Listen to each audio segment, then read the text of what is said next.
ગોંડલ તાલુકાના ગ્રામ પંચાયતના પેટા ચૂંટણીમાં સુલતાનપુર ગામ ખાતે આવેલ કન્યા શાળામાં મતદાન યોજાયું હતું।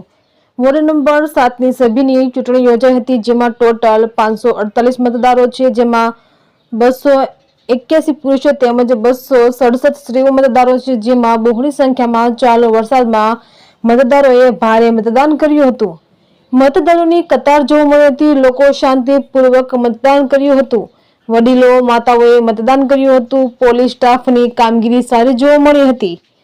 હરીફ ઉમેદવારોએ સાથે મતદાન કરીને આ પર્વને ઉજવ્યો હતો। એકદમ શાંતિપૂર્વક મતદાન થયું હતું।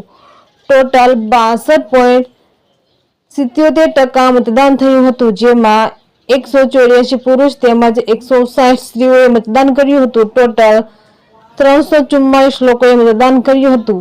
સુલતાનપુર ગ્રામ પંચાયતની ફક્ત 7 નંબરની વોર્ડની સભ્યની ચૂંટણી યોજાઈ હતી। રિપોર્ટર કમલેશ રાવરાણી, સુલતાનપુર। સુલતાનપુર ગામમાં સભ્યની ચૂંટણીમાં સારો સહયોગ થયો છે। વરસાદ હોવા છતાં ગામ લોકોએ સારો સહયોગ કર્યો છે અને મત સારો આપ્યો છે। સૌનો આભાર।